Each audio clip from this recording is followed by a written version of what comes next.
And now, for our featured presentation, Cult of Hey, I'm Billy from Billy's Midway Arcade in Hawthorne, and this is a really cool arcade full of old classic arcade games, video games, pinball machines, air hockey, shuffle bowling. Keep them all running for your enjoyment.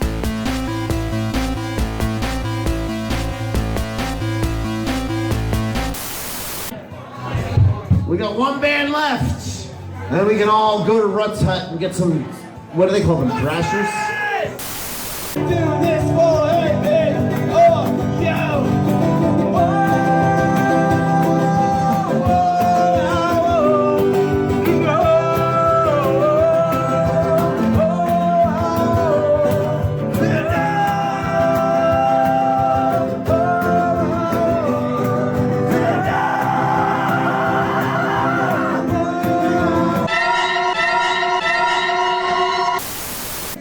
I saw Bob, I laid eyes on him, and I'm like, this Billy Idol looking motherfucker.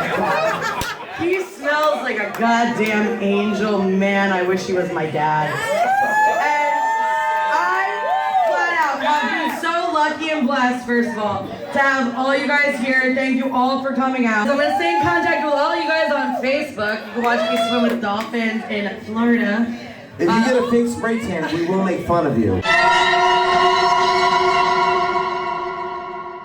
You guys know we have all the back episodes of Cult of Contempt up on YouTube, right? YouTube.com/Plan10 Studios.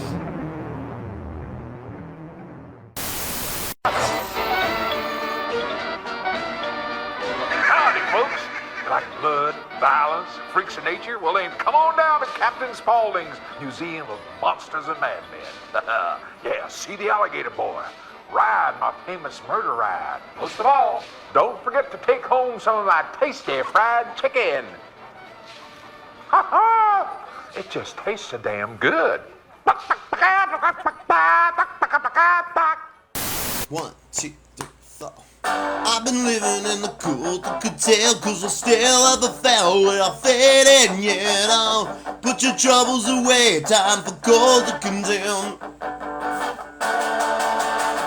I've been burning like a midnight sun. Don't trust politicians, I wanna be around no one.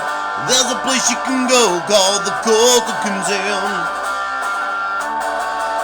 Also no curmudgeon despite being the youngest one.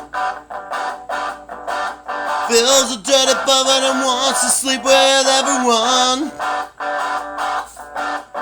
Jim's a stupid one, don't know the name of the show.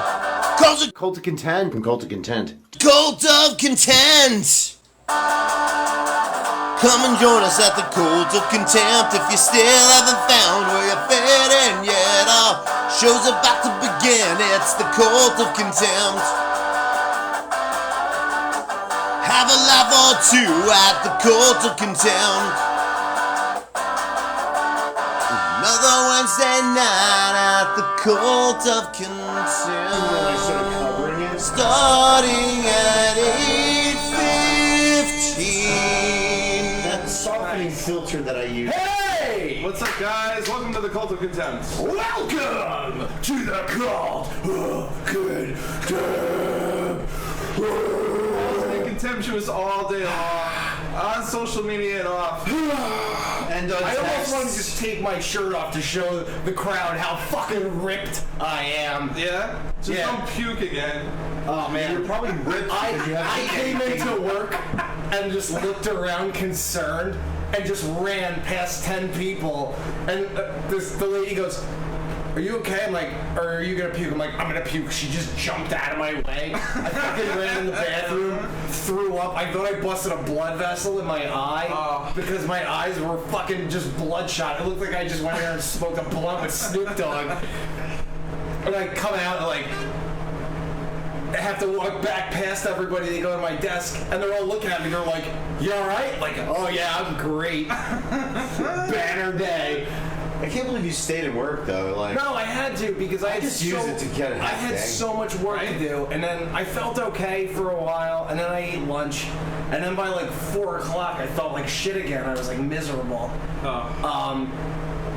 And like, but I had so much work to do, and it was all busy work. It's me sitting there and scanning stuff. We have to basically update a bunch of price tags on 2,000 SKUs. So I've just been staying busy, just doing that. It's fine. You guys just don't call them SKUs? You call them SKUs? I call them SKUs too, actually. I don't know. I call them the bane of my existence. Yeah, pretty much.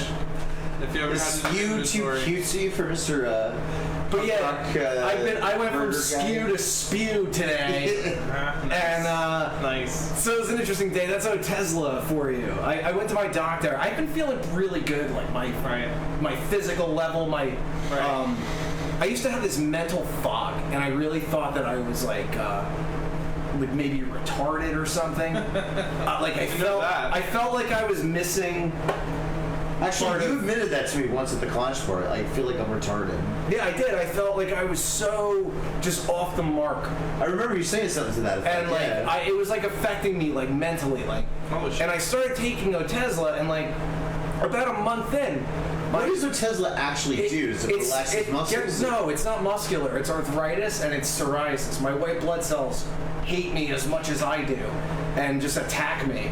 So. It's an autoimmune disorder. What the Otezla does is, I don't know, tells my blood not to do that in some scientific way. Oh my God. Basically turns down your immune system a little bit. Your immune system is hyperactive now. Yeah. It's hyperactive. So that it compromises it a little. Yeah. It tunes it down a little bit. Thins out the herd a little or something. No way to control it. But I feel so much better. Yeah, you've been looking better. My head, like I feel I'm so much quicker. Yeah. With everything, with comedy, with stuff at work. Like I'm good with my deadlines. I don't feel like I'm 3 steps behind anymore. And may I say, I think you had a better attitude. You weren't like snapping at people. I didn't hear stories about people holding out on change or anything. Yeah, like exactly. That. Like, I freaked out on that guy. Chill. Well, no, for a while. I was crazy. When I freaked out that guy on the chain. Yeah. But fuck that guy. He should have had quarters. You're a fucking asshole. I told him right to his face. Jesus Christ. Yeah, it was great. Paul ruins the Sunday. We should make a children's book. Paul ruins Sunday. Oh, we can all each have one. Jimmy ruins Christmas. I can ruin Easter, maybe. You're no longer my son. Phil ruins the orgy. That would be the ultimate. Ruins an orgy. Phil ruins an orgy. Yeah, I think that would be a good children's book. Yeah, they'll learn a lot. How would he ruin the orgy? Like inappropriate pooping? That's like the sex talk book or something. He would like come in and say the wrong thing, like, I'm here to pound pussy and chew bubble gum. Hey, all that bubble pussy. Hey. Am I Jerry Seinfeld? Yeah, he's not Seinfeld. I'm more like Kramer. If Kramer went to an orgy. Yeah, that's true. I am more like Kramer. I don't know. You get excited though when you make an observation. Your voice goes up like Seinfeld does when he makes an observation. That's where I get it from. That's just how my brain perceives it. Okay. Are you George? Am I Kramer and he's Seinfeld? I guess so. And we don't have an Elaine because ain't nobody got time for that. I fucking hated Seinfeld when I was a kid. Really? It was hit or miss. Did you watch it from like the beginning? I watched the first season and then I discovered hanging out with older people and pussy, and so I stopped watching it. And then by the time I got to college, everybody was like, "Hey," or I'd catch a rerun here and there or something. Because as soon as that one hit, what is it? It has to hit 100 episodes before it's syndicated? Syndication, yeah. It's 100, 100, right? yeah. It's solid 100? Yeah, once it hit syndication, it was on like 4 different fucking cable channels. Yeah, I don't understand the distribution on that. And they would be playing it at the same time on 2 different competing channels. Probably because it was a Philly station and a New York station. But it's also, too, they're all fucking paying for it, so who gives a shit? You know, if somebody wanted to pay them a shitload of money to have it exclusively, they could do that too, but it's like, why are you going to put all your eggs in one basket? Like, if people don't like the episode that's on TBS, they'll watch the one on fucking Fox or whatever. Yeah, but the thing is with TBS, when it was on at the same time, it would be 15 minutes off because of the A15 thing. I think it was a good show. Yeah, we're the TBS of podcasts. The TBS of podcasts. I think initially it was a good show because the characters had a chemistry, but I think that they just played it out way too much. It became a parody of itself. See, exactly. I think that I hate Seinfeld because they're four fucking unlikable people that think that they're very likable, and like they come across as like they think that everyone likes them. Funny premise. Curb Your Enthusiasm to me, which I didn't want to watch because like, it's the writer of Seinfeld. He can't possibly be funny. Oh, It's the funniest fucking thing I've ever seen. The curmudgeon likes the curmudgeon. He plays an unlikable guy that knows that he's basically unlikable and just hated by everyone around him. He tries to be likable though, but he always fails doing his it. intentions, are always in the right place. Right. But it just blows up in his face, and it's like that's what makes it funny. Yeah. Is that? But he's genuinely unlikable. Like he's just like miserable. He'll just say the worst shit to somebody. Like that to me is what makes Curb Your Enthusiasm funny. Yeah. I also think that's why I laugh at my own life every single day. Yeah, but you also like the same character in The Office. What character? Michael. Michael's not my favorite character, though. Who's your favorite in character? The Office? My favorite character in The Office is Ryan. Okay. Ew, really? He's a douche. Yeah, that's why. He's such a scumbag. It's hilarious. He's so sleazy. You know how much I paid for this haircut? I also It was a lot of money. No, because it reminds me. I had a job like that where That guy's like a dick. my boss my boss like loved me. Like I was like the Ryan Howard. It would be like, oh yeah, I'm going out to lunch. You want to come? And I was like the lowest guy on the totem pole. My boss like loved me. So it was like that. Like I kind of was like the boss's like right-hand guy at the bottom of the totem pole, and it pissed off everybody in the office and just made for a miserable corporate atmosphere because everyone just felt slighted. Like I worked here for like 10 years, like the boss doesn't give a fuck. Like, yeah. I don't know. I just think it's funny. Like that kind of reminds me of that, and that's why I like that. I don't know. I thought The Office was a good show. I thought it was well done. It was played out certainly by the time it played out, but I think it all kind of swirls around Michael. There wouldn't be a show without that central character. He's really just and they kind of changed the driving- shit out of him too. From the first season, he's like this unlikable kind of dick, and then the second season they give him this childlike whimsy, where he just runs around like the Willy Wonka thing, like all that shit. Like, Let's just go wild. This Do you remember the where they did that? I guess it was some sort of one-shot videos that people were doing on YouTube at the time. It was like a thing, and then they did this whole thing to that song. No. Yeah. And then they're doing all this shit, and Michael's got all this weird magic shit. Yeah. I fucking love that. That is like 3 minutes of pure joy. And that show too was genius because that guy Creed Bratton. He really was a guitar player for a band in the 60s called the Grassroots. The Grassroots, yeah. He's like a fucking sick guitar player. Like, they kind of just made him play himself. Like, he was one of those guys that they just had on the show that was like, oh, yeah, you're Creed. And they had nothing for him, so I think... There was an episode where there was the misprint with Donald Duck pissing on Mickey Mouse. And he finds the person... He finds a scapegoat to blame it on. It was actually his fault that it got... He's quality control. He's quality control. So he, in this roundabout way, found a way to pin it on somebody else. Then collected money for her, give her a few bucks because she's hard on her luck. Threw out the card and kept the money and walked out the door. Yeah, he's actually Creed is the best character.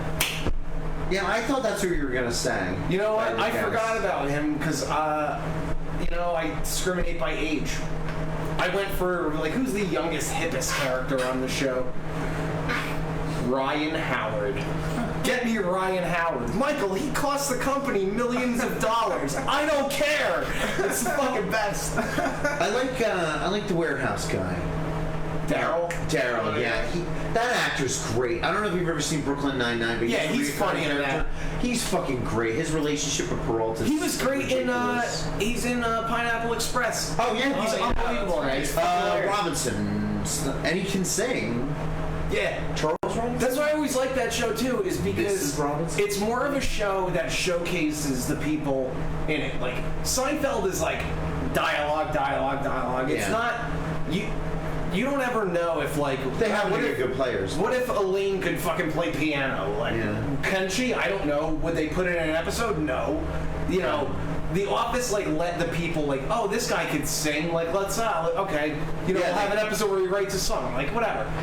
They start the band. Like, they had 3 musical members in the cast. It's like, oh, we could work with this. You know, this guy played guitar in this episode. This guy did this here. Like, you guys wanted the drums. You think this would work? You know, yeah. Boom, they do it. Like, I think that's like a good way that there felt like there was a chemistry actually between them, like a kind of a camaraderie where, you know, they were on this show for fucking 8 years or 9 years, whatever it is. Like, they knew how to play off each other. Yeah, there was definitely improv and shit in the moment in that, which I always liked. I always felt like that anyway. Even they say it was like 80%, 90% written, and I believe that, but I think that the best improv bits definitely made it in there. Yeah, for sure. And they did everything that they could to like tell that story from so many different ways, between the documentary and then like they would have like the movie, the episode where Michael makes the movie, Threat Level Midnight.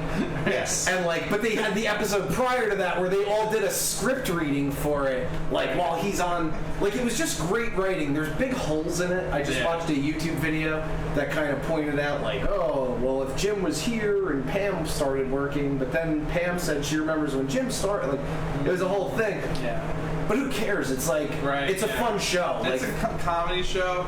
You don't have to have the plot. You can't have. Sometimes at the beginning, you just make rash decisions. Like, it was funny. They point out one of the first episodes. They're like, "Who the fuck are all these people?" And there was like five extras in a room that were just like shooting the pilot. You know, they never had a fucking character. Right. That one guy, Devin, they fired him in the Halloween episode. Oh yeah, that's right. And then they brought him back all the way at the very end. I think Dwight hires him back in the last season or something. The last episode. Like, the last season. They do like.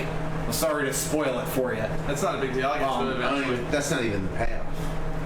I don't know. There really is no payoff. Sure, there is. Okay. Yeah. What happens at the wedding? You know, but you know what's gonna happen at a wedding. You know, everyone goes to a wedding.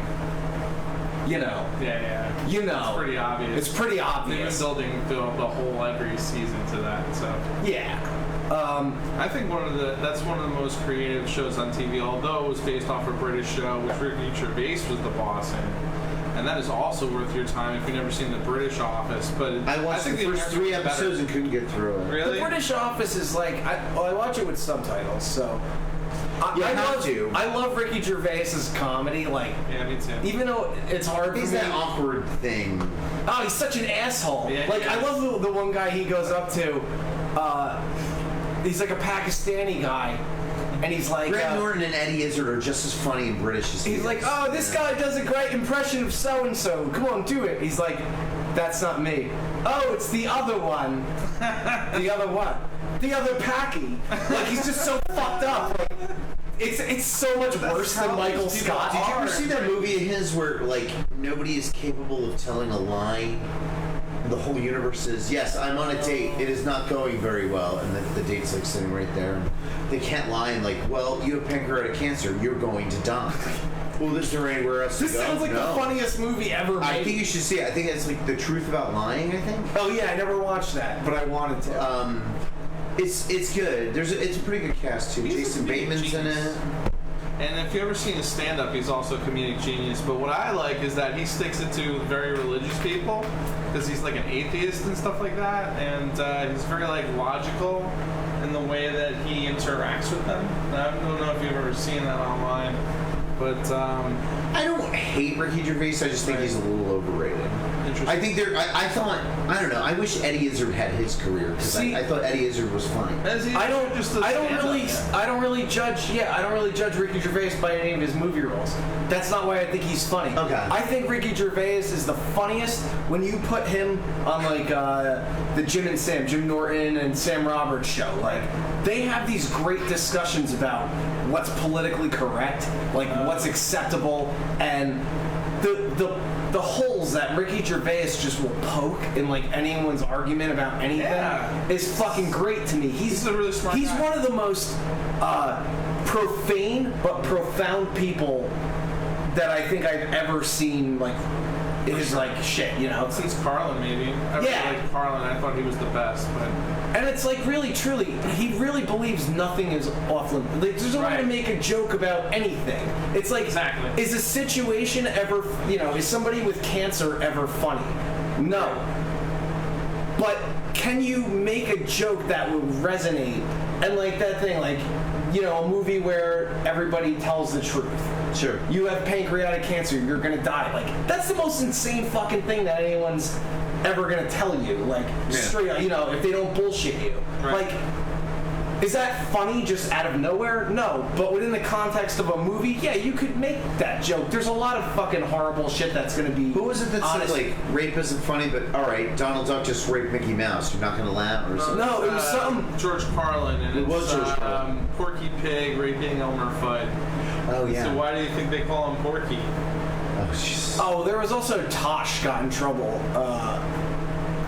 And like, so he said something about some girl, like, she's like, oh, rape isn't funny. And he basically went for like the absurd route. He's like, he said something like, I don't know what his exact quote was, but like,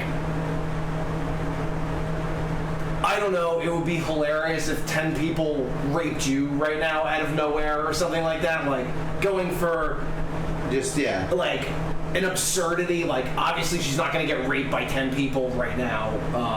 You know, but I wouldn't... But how far is that from when Michael Richards freaked out and panicked and said, a bunch of you black guys are going to get hung in my day or whatever? No, do you remember that? The thing about that, I saw the comedians in cars getting coffee where it was him and Jerry Seinfeld in the episode. And, you know, he said that, you know, it ruined his career and he felt... Michael, you said the N-word. What's the deal with that? But he never apologized, though. He didn't apologize anywhere in the episode. Nobody ever brought that up, and I thought that was very interesting. He apologized as soon as he did it, though. Well, he had to publicly apologize because, you know, that's your career. But when his career was done anyway. It didn't help that he apologized. He could have doubled down, and still nobody would give a fuck. Yeah, he was like a two-note guy. Yeah. All that physical comedy, it's the same. He was in Problem Child and Seinfeld, and that's it. No. Problem Child, Airheads, Seinfeld. There's one other one. UHF. Airheads, he plays the asshole, and I think he does in UHF too, doesn't he? Yeah, fuck him. Basically, he's just going in and out. Fuck Michael Richards. I'm not a big fan. I don't hate him. I don't love him. I don't know. There are people who buy the fucking painting of Cosgrove Kramer and put it in their house. I think that's kind of funny. That's kind of dumb. I feel like It's Always Sunny in Philadelphia is like a more involved Seinfeld. I think that's pretty much the funniest show on television. That's a show I never ever found that funny. show. I watch it. I'm like, what's great about that show? My ex used to watch it. And I'm like, Well, yeah, it's people being disgusting. I mean, if you like Shameless, that's also kind of people being disgusting. I like Shameless. Sad. I liked it until it got sad. I want to bang the lead daughter. Oh yeah. Fiona. Oh my god. And the black girl too. Oh my god, yeah. Oh my god, amazing. The Russian girl. Yes, also the Russian girl. The Joker's in it. the kid who plays the Joker in. Oh right, yeah. Cameron Monaghan. Is that his name? Oh my god, you're good with the actor names. What's this? Oh, okay. Spectrum. If I throw Shut the fuck up, man. I'm definitely on the spectrum, dude. I think you got ADD, bro. That's what you got. I think all three of us have fucking ADD. Wait, what are you talking about? Huh? He's not on the spectrum. Yes, I am. Dude, I wrote a song song special ed. You're not on the Is that like the electric slide? That means you're it's creative. spectrum. Boogie, woogie, boogie. Look, for the ADD, you get hyper focus. I get it too. I can sit for hours. I don't get hyper focused. If you played me a song, Burst I could of creativity. play it back for you. I could play it on guitar. Like, I play you any song you can play. Not any song. No, if he played a chord, but I could pick out the note in that key, but I couldn't tell you what it is, but I know it. I'm an idiot savant that way. It's weird. I can act amazed. No, I don't know. I think that my level of genius is just unmatched in this room. Here we go. I've got more clicks than you, brother. You got more clicks. But I got a bigger dick. Well, we can measure. That's why I'm a better rapper. Do I have to be in the room when you guys measure? Even though I stutter. I'm a grower, not a shower. I'm a grower, not a shower. Exactly. It's got to be fully hard for it to be a contest. Wait, why did I just? We have to get a fluffer. Because you want to see that. Because you want to be. Oh, yeah. You want to see it head to head. Head to head. All right, and just throw them against each other, guys. All right, great shot there. Yeah. Can you write another theme song called Head to Head to Head? And then make like what almost looks like a peace sign of penises. The peaceness sign. The guys want to rub their heads It's together. more like the Mercedes logo. Is it okay to rub my dick against Paul and Phil's dick? What is that now? Wait, You don't have to no? touch. It's just the formation. Yeah, we could Photoshop them to touch. It doesn't have And to touch. then put That's gay. sparks coming out. Here's like the dude who did Borat. Yeah. No. I don't know. Sacha Baron Cohen can fuck whoever he wants, but when he did the follow-up movie Bruno that nobody liked or saw, and I saw it, it was pretty funny. That was a treasure. And there was a transition where he's literally playing with a dick. Back and forth. Right. It was so weird. Yes. Like, I didn't expect to see it. That guy loves floppy penises in his movies. He does. Speaking of floppy penises, before the show, you gave me the greatest idea ever that we now have to do. What's that? Vincent Price sings The Smiths. Oh, wow. All right. Wow, I can't even imagine. It could be. No, because I was singing The Smiths. He's like, "Why are you doing the Vincent Price voice?" And then I started doing it. And I'm like, "I would go out tonight, but I haven't got a stitch to wear." It's like fucking. It's made for that. You need to put an asterisk. It's time the tale. If there's any animators listening, we really could use you because I'll just grow a mustache and do it. Don't waste your time animating me. You can't capture this brilliance. That was hostile and conceited. Yeah. Wow. My meds are awesome. They're like super juice. I have this thing now where I'm like you guys. I'm old. And I have the AM and the PM. Got the advent calendar of pills. Yeah, but there's no candy in it. It's just stupid vitamin D and Otezla in the morning, and then just stupid Otezla at night. Speaking of vitamins, I'm a little upset that you don't eat enough vegetables and you got sick the other day. You need to eat that, I Paul. eat fucking vegetables every goddamn day. I've never seen it. I thought you I've got yelled at for the prospect of What's on a Whopper? A tomato, fucking onions, lettuce. What are those three things? Well, the tomato's actually a fruit, salad. technically. It's a fruit if you want to be a dick about it. I totally want to be a dick about it. iceberg lettuce. It's technically correct is the best kind of fruit. And then, most of the time, too, I have a gyro. Hero. And that has... Gyro? Hero. I don't know, the Greek guy that serves it to me, he don't correct me because I fucking pay him for it. So, he's really glad that I keep coming back. He's like the happiest guy ever. Is he shaving the big thing on the wheel? That's good shit. Yeah, he's a real Greek, man. My coworker went and talked to him, that she found out that he's like, he came here when he was 10 years old. He learned how to cook from his parents. Holy shit. They serve pizza. It's called 503 Pizza and Bagels. It's on, it's in Carlstadt. It's awesome. There you go. There's your shout out. Yeah, that place is great. He makes one of the best gyros ever. Nice. The pizza's good. I had the meatball hero there. That was good. Nothing I've ever had there sucks. He's open from like 5 a.m. to 3 in the afternoon. Gotcha. And then he pieces. I hope he goes home and listens to cool records and bangs a hot chick and smokes weed. Me too. Is that the dream? That is the dream. That is the dream? Yeah. No, the dream is that you just do that all day and get paid for it. Oh, yeah. And when we have our Cult of Contempt Tri-Penis t-shirts, maybe we'll get so lucky. The tri-cock. The tri-cock.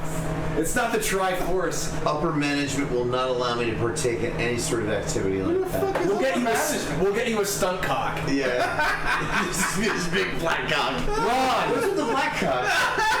No, Ronnie's skull? Ron's gonna be your stunt cock. Or no, Anthony. You're gonna have an old cock. I don't want to see either of it. It's gonna have. You don't want anything to do with this. You want everything to do. This was your idea. You were like, you should do this for the intro. He's squirming like an excited girl. Okay, so You're squirming like an excited girl. I am. Philip.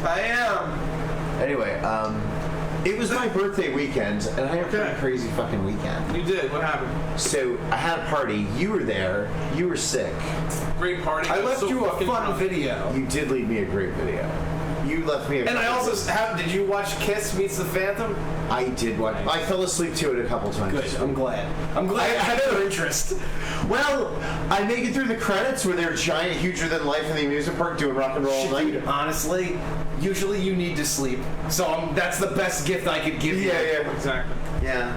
I sleep weird hours lately, but anyway, so I had a party. I had a Headbangers Wall party, and a bunch of people were jamming, and so we were doing party things, and all of a sudden, somebody taps me on the shoulder and says, and it was Anthony Vanilla, and he's like, "Hey, the cops are here," and it's a good thing he told me that because I was doing stuff I shouldn't have been doing. And In front of the cops. In front of the cops. You put away your syringe and your tie off. I was actually doing bath salts. Oh, that's awesome, man. Good for you. Bath salts. 50 doing bath salts. Some girls I'm not do. 50. Fuck you. 45, dick. 45 years young. I have decent genetics. I still have a head of hair. I got hair color. Yep. My cock still works. Good.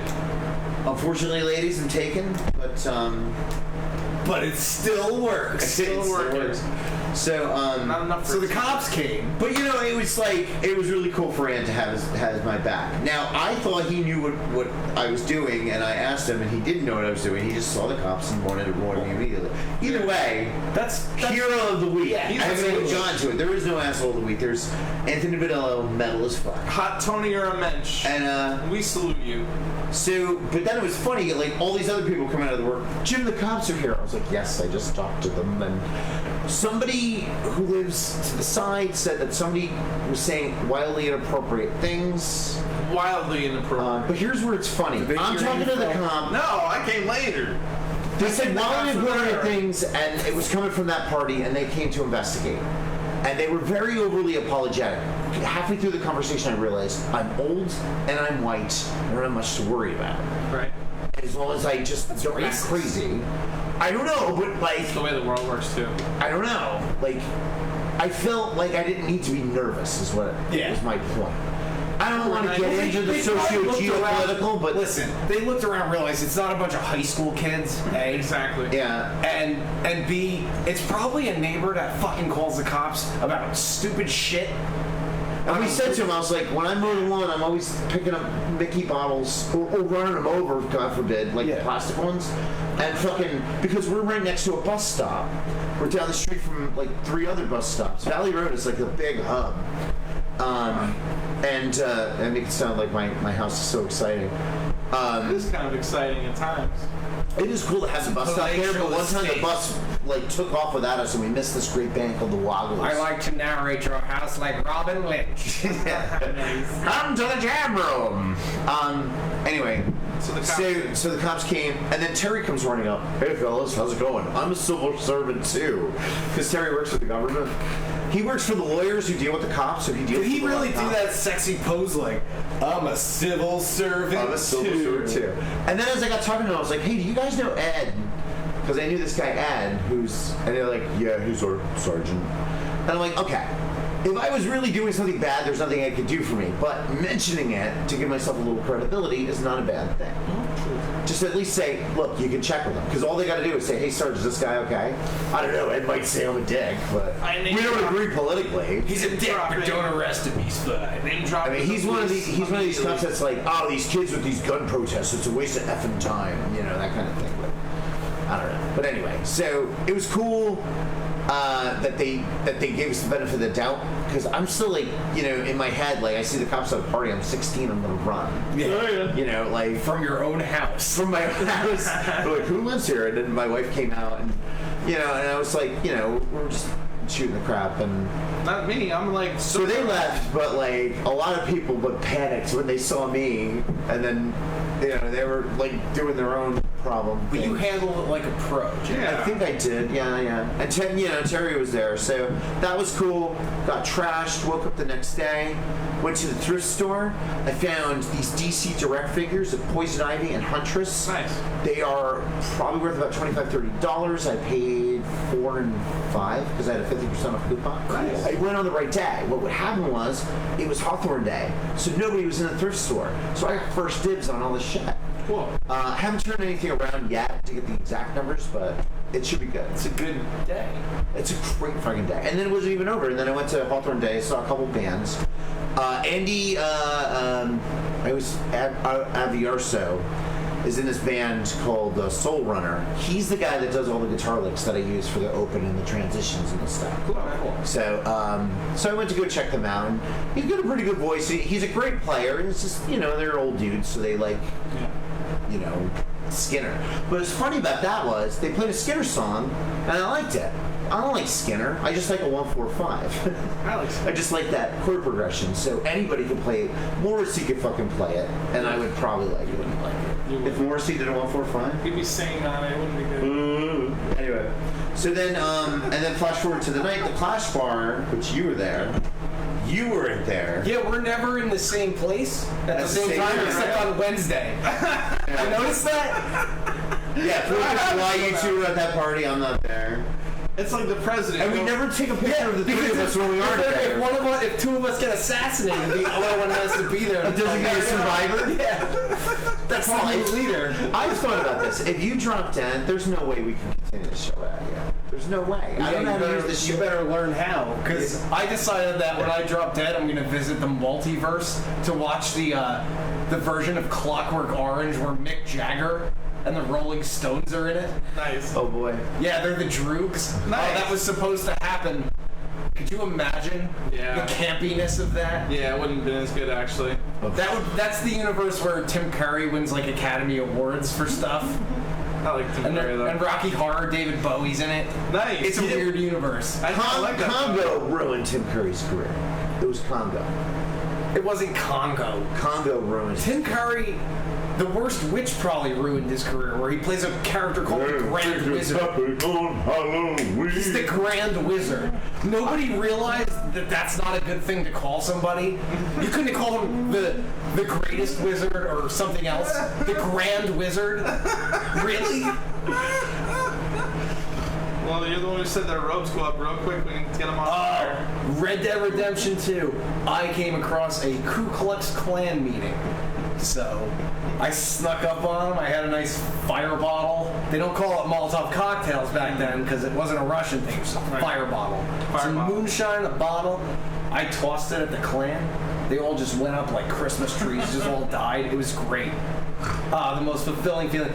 Red Dead Redemption, PlayStation 4, highly recommend it. Killing racist. That's great. So, speaking of video games, the one thing I did miss that I really wanted to get to, we did a bit with Billy's Midway. I got to go meet these two dudes, Dan, and I forgot his brother's name, but they made the Activision games. They also worked for Coleco. They did a lot of game designs, and it was kind of cool talking to them. These game designers are kind of like script writers. Like, they come up with the concept. The concept is this whole. They said we don't work that way. There were some rogue guys that would be like, oh, what do you want me to make? I'll make it. To get a contract. But now they make like boutique like tabletop games, I guess, for rich people. I don't know. The guy Dan and I really hit it off. There's still a very active scene of those old programmer dudes they'll still make new games. Yeah. Oh my god, they made all of like a run of like Simpson games for NES. Nice. The same designers. Their last name is Kitchen. It's Dan and something Kitchen. Andy? No. You know what? I wrote it down. But thing is, with Billy's Midway, it's been kind of dead lately, and that makes me nervous because I don't want that place to go away. So we got to kind of support. Oh, we should do an event at Billy's Midway. We should totally do an event. Let's do an event at Billy's Midway. Great idea. Billy, if you're listening, we're going to do an event by you. We can have a performance by a guy who plays acoustic guitar. I'll perform. Wow, nice. With all of my talents. Maybe I'll play 2 instruments instead of 1. Nice. We'll bring people there. I can do commentary to a live game of like 2 guys street fighting. No, we gotta do a fucking. You know what?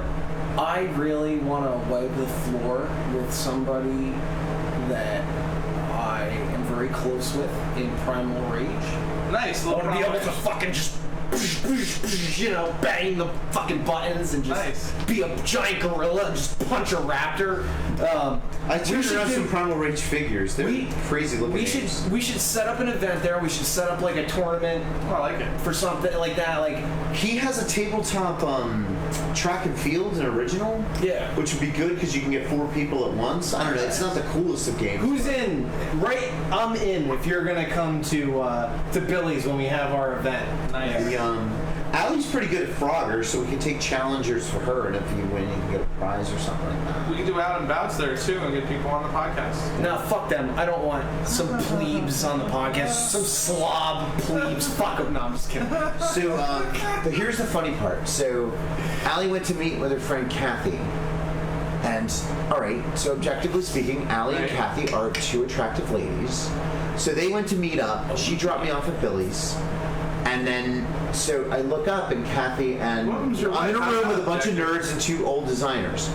2 pretty girls walk into the room. I know it sounds cliche. Guess who don't give a fuck about the designers, no, bro. But yeah, exactly. Everybody fucking turned. It got really quiet, and I went, "Hey guys, how you doing? This is my friend Kathy, and this is Allie. I'm actually married to her, you know." And I don't know. It's like it's okay. I speak nerd. That's why we're gonna have an intergender tournament. There were some girls there. There were some other girls there. They just No, we're gonna bring all kinds of people into Billy's Midway, and it's gonna be awesome.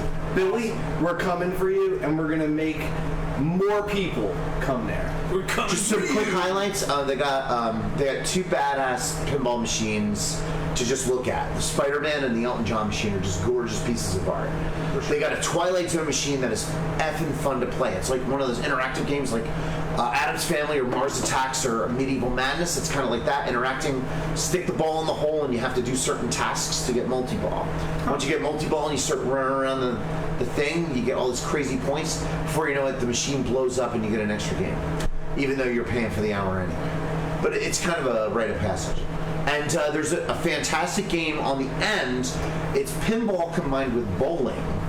So you hit the paddle, a ball comes down. That game is fucking great. And then there's light sensors for some, pins, and they're just like flaps that go back. That's I had like 7 strikes in a row. Fun pinball games I've ever played. Yeah. When I was a kid, there was a baseball game that was kind of like the same thing. Yeah. And I like that too. Like it's a very non-standard pinball game. Right. But it's a great, it's a great take on pinball. Right. For not being like pinball. When you said the baseball game, that reminded me. Back in the day, I don't know if Disney still has it. Probably.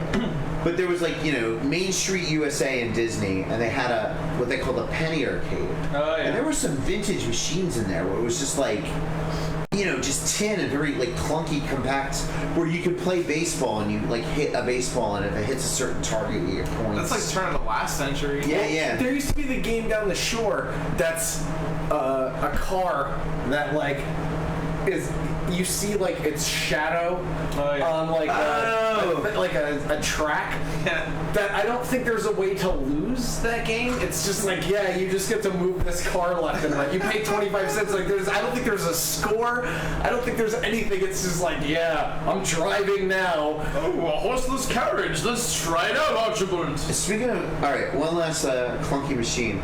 So I've seen it in a casino and I've seen it in an arcade. It's like a little horse track with these little metal horses that goes around. Yeah. Now in the casino, it's on Fremont Street in Vegas. The place is called Joey D's. Okay. It used to be called. It used to be an Irish place. Either way, I won $100 in that place. I love that place. And they got a balcony where you can see all of Fremont. So I was playing it in there, and you just kind of bet on this horse, and it's only 50 cents a bet because that's all the thing can take is quarters. So it's crazy, but you meet all these crazy dumb people who like this clunky machine. But I also saw an arcade where it's spitting out, if you win, it would spit out tickets. So I guess they could retrofit that stuff easily, right? You're an engineer. That's Probably. Yeah, the pad thing they just pop a different like module in there. It just doesn't seem like it's permanently on there. But it's kind of a neat thing if you're ever in Disney, if they still have it. I don't know if anybody could confirm or deny if Disney still has the penny arcade. They probably rebranded. Well, we used to build slick sticks. Like I learned a lot about arcade machines. Like even putting the money in, I don't think it's. It's like a weird thing. Like it works the same way as a button. It has the same cherry switch in there or whatever. Like it was like very. It was very eye-opening. That little key works for every fucking arcade machine ever. That little key, it's like a round key with a little tip on. It's the magic key. Yeah, you can open any fucking machine with that. I saw some lady on the boardwalk one time. She was like a slob. She was like jogging. She went up to the fucking Dance Dance Revolution and did it. Put the like free coins in. And then didn't do the Dance Dance Revolution and just moved her arms and then lost and then just jogged down the boardwalk. And I was like, oh my god, like I just watched like the stupidest thing ever. Yeah, really. It's you don't put your arms up, you step on. Remember Dance Dance Revolution? Yeah. I hated it, but I know of it. It's a good workout, man. Oh my god. My buddy Johnny had the home version. Oh, I had one of those fucking pads. And but he my like, Asian friends would come over and jump on my floor. My mom would yell, yeah. In Korea, it was huge everywhere. Kids were playing it everywhere. It was nuts. Did you play the home version? One round. Dancing's not really my thing. I would rather play Parappa the Rapper with a giant dick. Can I show you how to dance, though? You want to show me how to dance right now? No, not right now. I'll give you lessons. You'll be a good dancer. I'm a great dancer. The last time I complimented your dancing, you said you just told a white guy that he knows how to dance. So now you're a dancer. Well, you filled my confidence and made me realize that I am the Michael Flatley of punk rock. Oh my god. Oh my god. I wish I used more of you dancing for that video I did at the beginning, but... It's never too late. I know. It's never too late, James. It's never too late. You guys gonna start barn dancing now. This is Cult of Content with James, Philip, and Paul.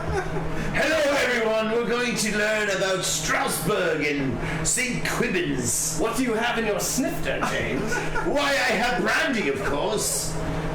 Cola? No, it's actually Diet Cola from a place called ShopRite.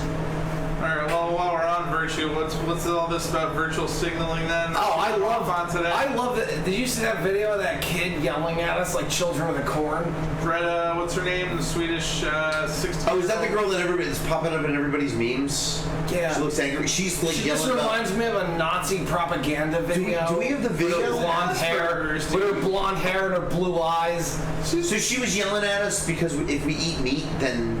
No, some other idiot said that about fucking meat. If you eat meat, you can't be an environmentalist. Isn't part of the Isn't environment... pussy meat? That's what I say. Like, is the food chain out the fucking window? Like, I mean, like...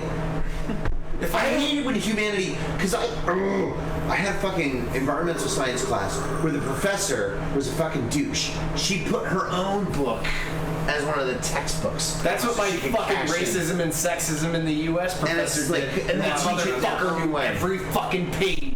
Did she know every fucking page? Page 45, like she'll just yell it at you. She knows because the bitch fucking wrote it. Yeah. Wow. I don't think they should let teachers do that. That's a conflict. That's fucked up. But if you're an expert in your field and you're like way ahead of you're not an expert in your field at William Patterson. Not at William Patterson. But Enough said. But maybe at William Patterson, you're 2 steps away from running a You know Whole what? Foods. I would have bought Chris Williams' book and nobody fucking else there. That dude, like, he knew what the fuck was up. He made movies. He did shit. Yeah. Right? Ken Katowski. Nice. I had an engineer who had worked with James Brown. This guy Booth, kind of looked like Peter Criss a little bit. It was weird. And Peter Criss with a mustache. That guy worked for James Brown. He was all right. There was a great professor named John Rhodes. I hope he's still there. I think Rhodes is still there. Did they make you buy their own fucking book? No, they would buy other fucking books that better. Somebody else wrote. John always complained about the textbooks that he had to use. Like he never people liked them, but he didn't write one. John Rhodes would have written a hell of a textbook, though. He would have written a great textbook. One of the best classes I ever had with him was Preston's Free Society. It gets into all the legalities with entertainment and news and stuff. So the funny thing was, in the class, there was an ad where a robot was acting like Vanna White, and that was a likeness issue. But that was the case that put that one in place. And Disney fucked us all for, what is it, eminent domain? Oh, no, public domain, yeah. Public domain and Mickey Mouse. Because Mickey Mouse is going into it's public domain. Listen, Mickey Mouse is going into the public domain, I think, in 2025 or 2027. Wow. And there is nothing in place to stop that. That Really? might actually happen. And that would be fucking huge. I mean, by then, Disney owns the world, so... No, but think about this, too. When stuff should start going into the public domain, you kind of should be able to take shit from 50 years ago and fucking repurpose it if you want to. I feel like that's like there's a whole website, archive.org, that's all dedicated to the public domain. And the stuff that's in the public domain before Are you allowed to download stuff from there? Or? Totally. Yeah. It's all free. Archive domain? I gotta go. Archive.org. It's fucking awesome. They have sound effects? Sound effects, fucking radio plays that you could take sound effects I would from. kill for that scream that always Spielberg always uses. The Wilma? Oh, yeah, you could get that. Oh my god, I totally want that. Anyway. But tons of stuff, and that's like a great, like people mix and mash it up and fucking make all kinds of weird shit with it. I like it because it also allows for, like the riff tracks guys will go on there and they'll just grab a bunch of shit, or even on MST3K they would do it. They would take like these old fucking videos that before public, like training videos or whatever, like how to get a date. You have to take a shower. Young women love a clean man. You know, like this stupid fucking shit. The hygiene films. Yeah, like these dumb. I used a clip a couple weeks ago from one, like, I can't go swimming if I have the curse. It's the whole thing is about menstruation. It's fucking exactly like that stuff. I think anything after a certain amount of time, people should be able to fucking do what they want with it. I think that's. I don't know. I think that's cool. Like. Art should belong to the people. After and then, a while, like I'm in a public domain, well not public domain, but just like copyright free sound effects site where the deal is you tip these guys every now and then to access to the library. So I throw them $5, but you got to be careful because it's in pounds. So I gave them $10. I'm like, wait, why did I get a charge for $15 or $20? Because it was in pounds. So I figured that out. So I haven't paid them in a while because I paid them enough, I thought, for the year. So I take sound effects, but then I take them and then mess with them. But then now I've been putting them back in the library to kind of give back to the community. There's a couple guys that I got to go back that do the public domain music that I've been using, like the copyright-free music. You can tip them. I got to go back and tip them, especially with that guy with the bass line song. I love that song. Archive.org rules because you could get old 78s that are fucking out of print and nobody's ever heard of them. There's like gold on them sometimes, like old blues, like there was a movement from the Jack White's people at Third Man to get that Depression era blues. Yes, dude, there's so much of it, and it's so fucking good. It's so simple, and like really, I listen to it and like get inspired. Like this is all you need to write a song. Like it doesn't have to be fucking brain surgery, and a lot of the time I make it brain surgery. Like I love that for just being able. It's a whole free archive of shit that I can just go look just at. To give the audience an idea. Okay, so like Lead Belly, who famously was covered by Nirvana, they had a song called Ain't It a Shame. And if you take those chords, Nirvana actually did a version of Ain't It a Shame before they did Where Did You Sleep Last Night, way back in the day. It's on the box set. I don't know how in the bag for Nirvana you are, but... I like sappy and verse, chorus, verse. Okay. And if you just... They're like the same song. Yeah. So anyway, they took this song called Ain't It a Shame, they took the chords, they just sped it up, and then basically it was a punk rock song. The progression was the same that you would have in a punk rock song. I don't know. That's like it was Britney Spears. Yeah. To make myself as brilliant as Nirvana. If you take any good pop song, or any good song really, and speed it up, it becomes punk rock. The Aces are working on a surprise Beatles cover. I'm not gonna give it away. I will say the highlight It's a slow song, of my just, month so far has been not something great that I did, 6 to 8 Mathematics, Maneater. Holy fuck. Amazing. That is not their first attempt at a Hall & Oates song. Hall & Oates songs are really tricky. G.E. Smith, who did a lot of the playing on them, was a very good player. And they're R&B songs, but sometimes they do weird time signatures. They do. What I love about them is they'll do shit that's like a fake out, and it's like a chord that it works, but it only works as the fake out, and then they go back to the verse. You know, like it's like a game, like a tug of war. Like I think Hall & Oates is kind of brilliant for that. And conversely, I think like a band like Creedence is very straight ahead. Like there's no surprise in a Creedence song most of the time. It's like I feel like I know where that's gonna go. Yeah. Whereas Hall & Oates kind of like will do a thing where it like builds and then it's like back here for another verse and then a different part that goes into the chorus. Like it's very orchestrated. Yeah. And you have to fucking be on point. And like I thought I was like blown away. Like I was so psyched that they did that because people have been yelling it out at shows for a long time. People in the know about 6 to 8 Mathematics, dropping names. Right. It's been like a rumor that it was going to be played, so to finally hear it was fucking really cool, and I hope they continue. That wasn't the first Hall & Oates song that they tried. Stop ruining the mystique, James. I'm just saying, it wasn't the first one they tried. That was a great show. And only an insider like me. I don't know. But there was also some controversy that night too, because there was a weird couple that got thrown out. There was a whole bunch of weird people at that show. I will say there was some odd ducks. There was one couple that went downstairs, and then I heard this story from two sides. One side is they just started drinking some guy's beer at the bar. No, it was a miscommunication. But they I talked. Some other person drank that person's beer and was outside, and they were talking to that guy like, "Oh, why did you get thrown out?" And they got booted too. That's actually what ended up. The story I heard was the lady dared the dude to take a sip from that beer, and he did. And then the bartender saw it and said, "You're disgusting. Get the fuck out." I heard that, and then I heard a second thing. That's I don't know. I'm concerned. I heard he was saying terrible things about people that happen to be from Israel, and I just can't have that in a bar. So the guy who does this. Oh my god.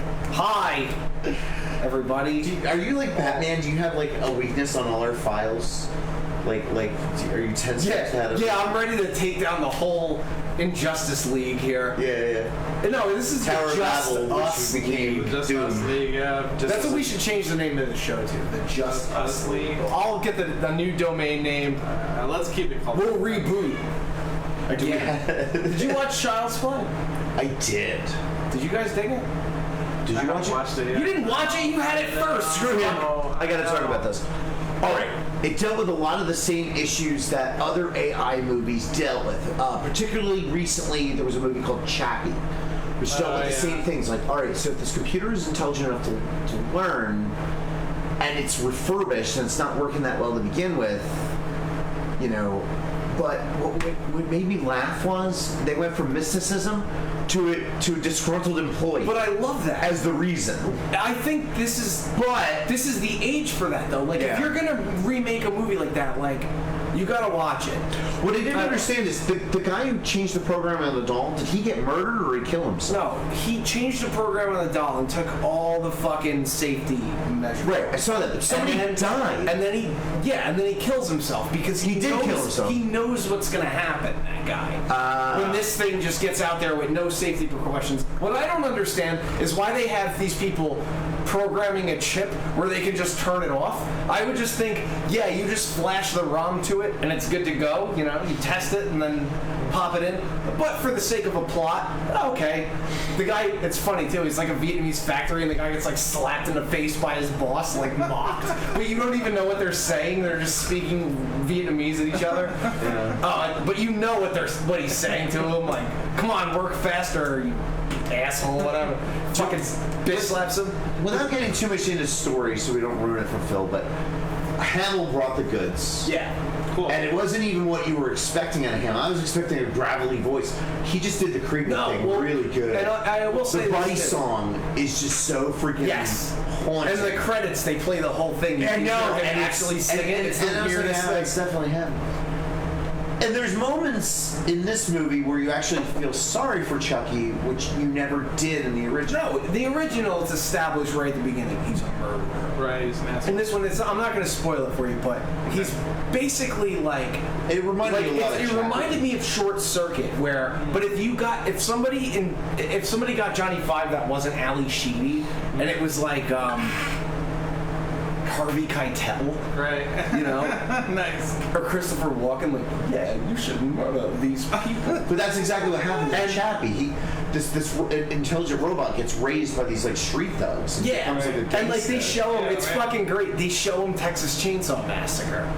So they show and he like Chucky, watches it, and then later in the movie you see how he has fucking interpreted that as like, because he sees them like laughing, like this guy's face is getting fucking stabbed, and like he sees all these kids laughing, so he thinks it's funny, and he goes and he gets a knife, and I felt like I loved it, but I felt genuinely bad. Like he walks out and he's got the knife, and they're just like, holy fuck, like what the fuck is he doing? And they think it's like, we gotta videotape this, like the doll's like misbehaving, you know, like they get him to curse and say all this fucked up shit, and it steamrolls from there, and it's a fucking really, that's a movie that I fucking love. I fucking love Child's Play. I love Brad Dourif as Chucky. I love all that shit.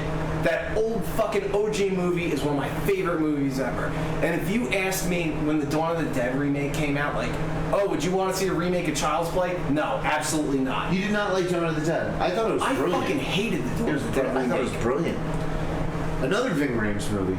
No, but they, okay. But they fucking. The this is like the perfect age for this. It's like it's more of a social commentary on people with their phones and like fucking just the way the world around you like might affect somebody who's fucking slightly off or whatever. Like it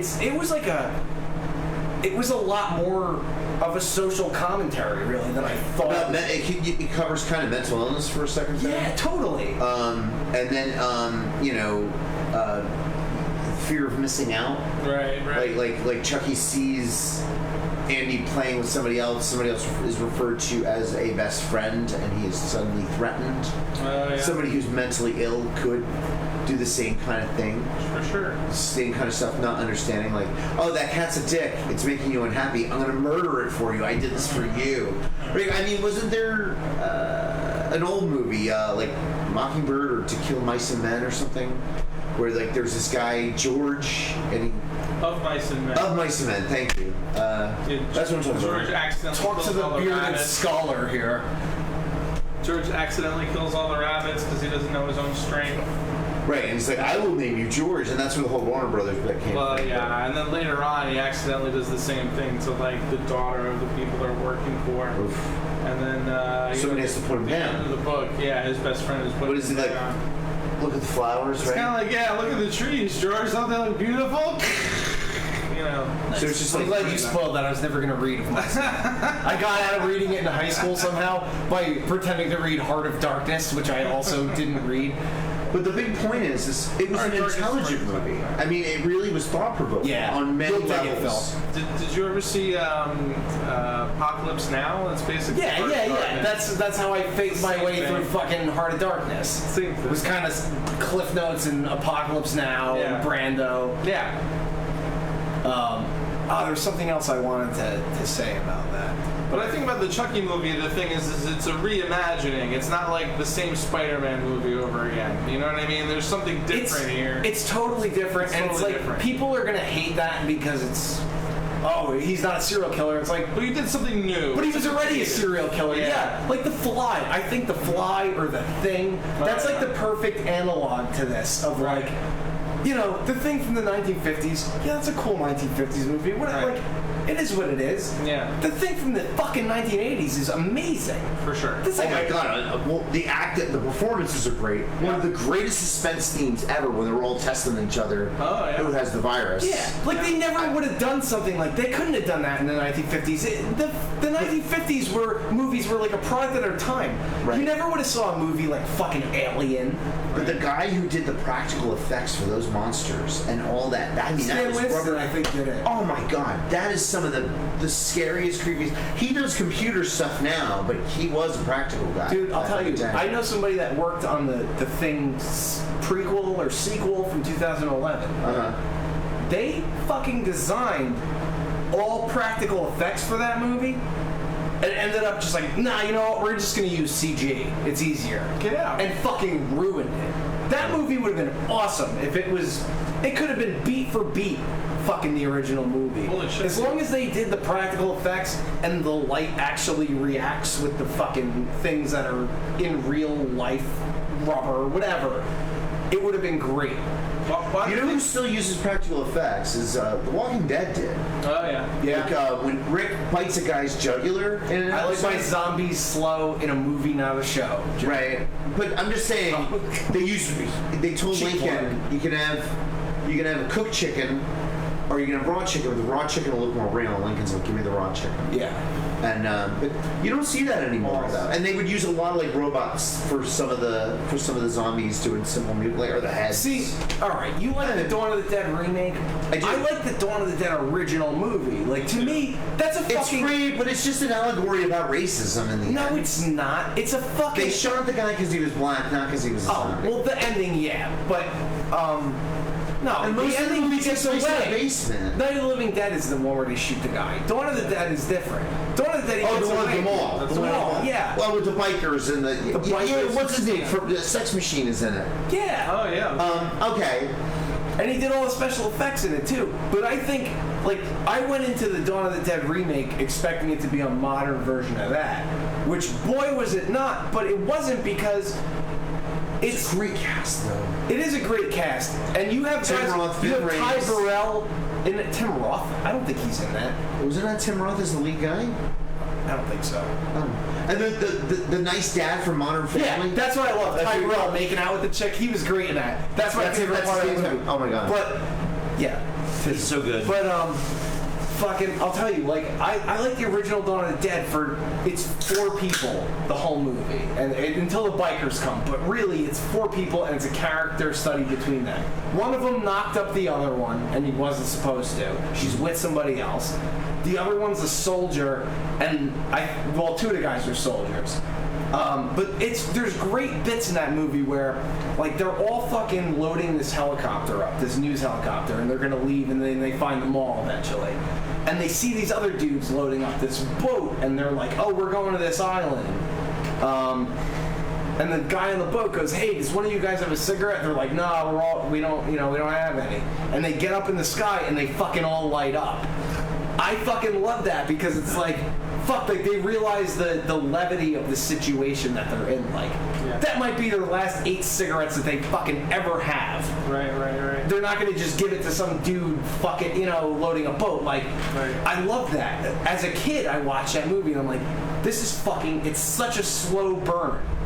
They're like in a news thing and talking about, oh, the dead are coming to life, all this stuff. It's a slow burn. That's why I liked it. The fucking remake is like a fucking zombie girl running at a family, like, what's wrong with you? Like, it was like, oh my god, like, okay, I guess that's what they would do in the modern time. Like, that's how they would interpret this. People have short attention span. But that's not It's just how... that the zombies moved a little better, which I liked. I fucking hate that. It just made it scarier. It makes it absolutely scarier, but it's and they like... almost moved like supernaturally. Because in reality, they couldn't probably. That's why I like the idea of the Romero zombies, because they move slow. The apartment scene in the beginning of the original Dawn of the Dead, where it's like slums and they're sending military soldiers in to the clean up racist stuff. guys, yeah, there's that All right, racist so there's dude, this- and then they there's shoot the racist guy. He gets shot. Well, all right. I'm just saying there was a black guy who was a zombie, and he and his wife were standing there for like 10 minutes. It was almost like that Mike Myers scene where it's like, don't run me over! This zombie was approaching her neck for like 10 minutes before he finally bit her. Could have sped that up a bit. In some way. I don't know. I just think that there's definitely pacing issues in that movie, but there's also 3 different cuts of that movie, so I really can't give you which one is the best, because I fucking honestly, have you seen them all? I've watched them all. I used to have the box set, and one of them was cut by Dario Argento, who did a ton of he's an Italian director, and they use a different soundtrack, which is very effective. Like it's like almost like watching 3 different movies. One of them's a theatrical, one of them's an extended director's cut, and the other one is the European cut by Dario Argento. And it's definitely it's an investment of about 6 hours, but it's a cool fucking it's cool to see what they kept, what they didn't keep, what they decided to put in. Yeah. I always like that. Like, there's some movies that the director's cut, like Blade Runner. Yeah. The original Blade Runner with that fucking narration, like, I watched that as a kid, I'm like, oh, this is cool, like, whatever. Without it, I think it's so much better. So much better. You don't need that. Like, no, you don't. It definitely, it helps spoon feed the child. Didn't they add like an origami unicorn to the fucking... It's a beautiful film. I mean, it's dark, but I mean, it just seems so corny. It's one of those things, I don't know. I think there's enjoyable shit about any cut of any movie, really. Have you ever seen the Donner cut of Superman 2? Yeah, I think that's a better cut of Superman 2. But they also use the cheesed out fucking ending where he spins the world backwards. Oh, yeah, that sucks. And that was Superman 1. They use it in the Donner cut, too. Are you kidding me? I'm pretty sure he did. Wow. I fucking hated that. So when in town, just make the world spin and mess with time? Yeah, that's how I'm gonna end my movie. So dumb. Oh yeah, we'll just go back in time. Everyone's alive again. Oh, why do we even have a fucking movie? Richard Donner. Why were you saying before that old school effects are better than CGI? Do you think that's true in all cases, or? I think the combination of the two is the way to go. I think you can use CGI to make practical effects better. Yeah. I think that if me and you shot a scene, right, and I somehow squibbed you, that when I shot you, something would actually shoot out of you and react with the world around you. Right. And then I use CGI maybe to fucking make blood splatter on the lens or something like that in conjunction with the real physical effect. I think it works. I think that when you rely entirely on that, like look at Star Wars, like the prequel trilogy, like that's Natalie Portman is a great fucking actress. For sure. Hayden Christensen, he's okay. Terrible. Natalie Portman, though, she can act. She's a good actress. I've seen Oscar nominee. That's what I mean. She's not a slouch. No. She was good since she was 12 in the fucking Professional. Man. She's awesome in The Professional. She's fucking, for a 12-year-old kid, that's like such fucking...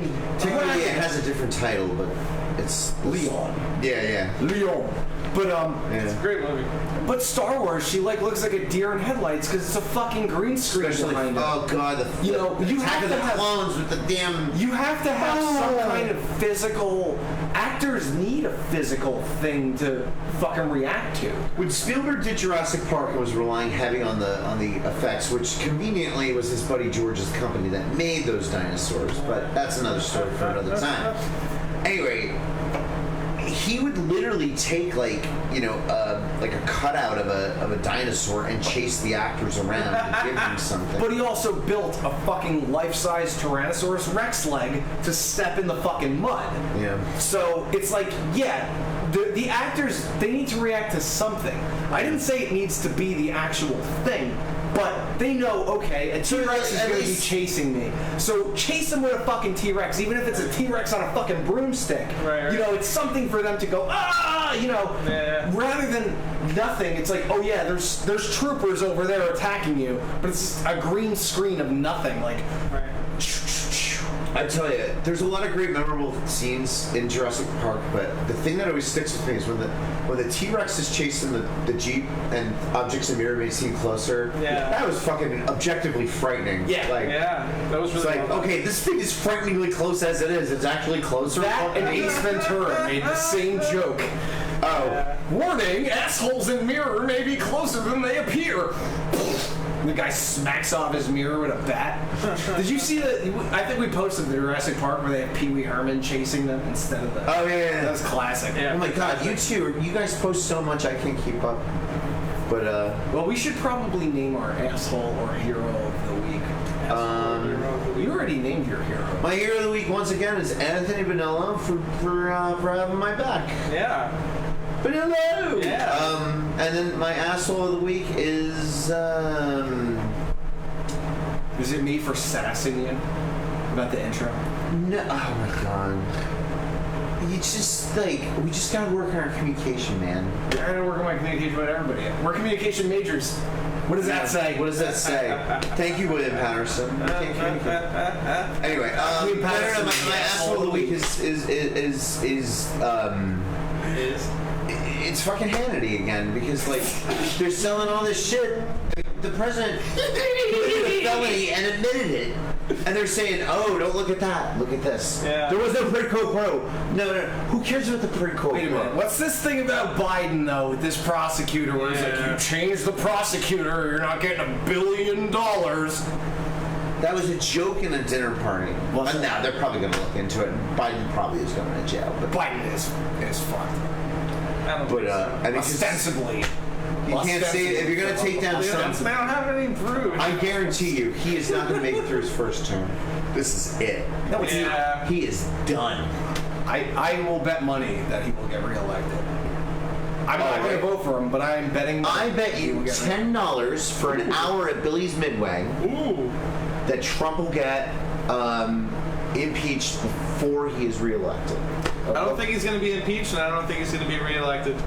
All right, so we got all three odds here. Guys, put your money on what. Now, let's define impeach. Congress has to vote him impeached. It doesn't have to go all the way through. No, he has to be impeached and out of office, and then Pence is our president. So, let's see what happens then. Okay, so that's what you're betting on, right?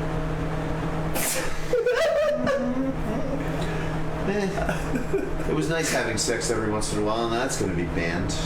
I think the Democrats are just gonna keep investigating as the election gets closer and use it to chip away a little bit more at the president and get one of their guys in. Who's your asshole of the week? My asshole of the week. Can my asshole of the week be a thing? Yeah. I have a mouse in my apartment that's driving me fucking batty. He's a fucking asshole. And I'm trying to catch the thing. They shit everywhere. And I have to get a cat. Yeah. Just get a glue trap, man. I got a bunch of the humane traps and none of them worked. So you gotta go those glue stick things where their arm gets removed. You can't be an environmentalist if you use humane traps. You have to murder the animals that make it into your apartment. And eat them raw. No, fuck eating them raw, you'll get a disease. It's to send a message to its family. Okay? Yeah, tell that to Robert England. He ate plenty of mice back in 1984. All of a sudden it's a mafia hit? Yeah, I guess it is a mafia. I got your fucking fix right here. Nice. Okay? Right here. This is for you, friend. Thank you. That's for your mouse. That's for your asshole of the week. Should I murder it? Cut its head off and put it on like a fork and leave it outside? No. The glue traps really work. I want you to smash it like Freddy Krueger. Or you can hit a bunch of barrels like the game Donkey Kong at Billy's Midway. Yeah. Nice. Billy's Midway. Nice transition. I like that. I think my hero of the week is me for not leaving work when I threw up, and just for my general the general way that I amuse the world. I think that I am a real treasure.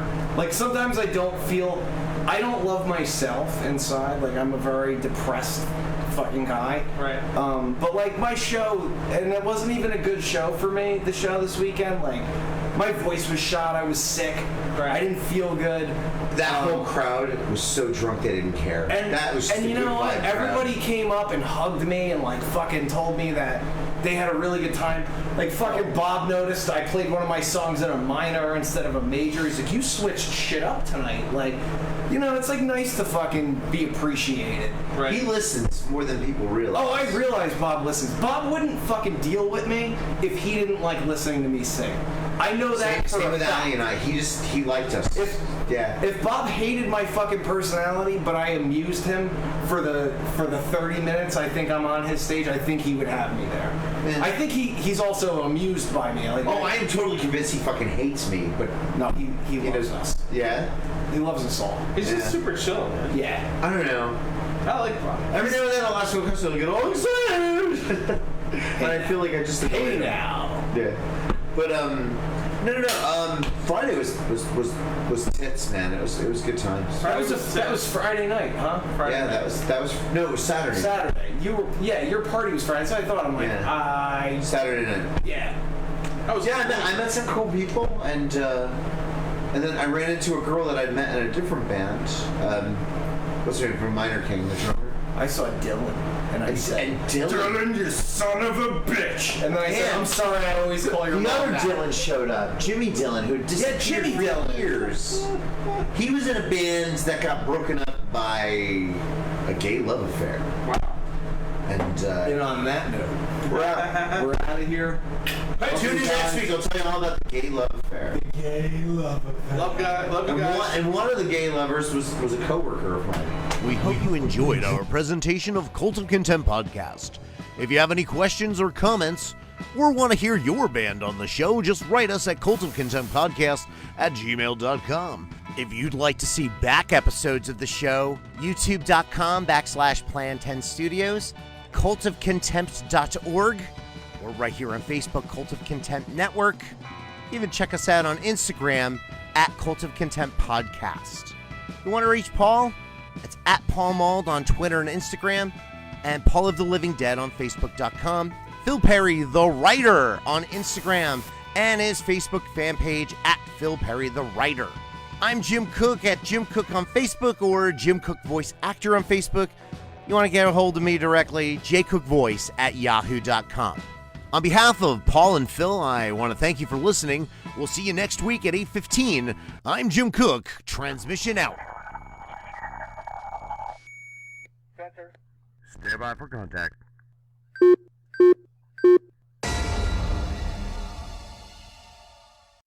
We hope you enjoy.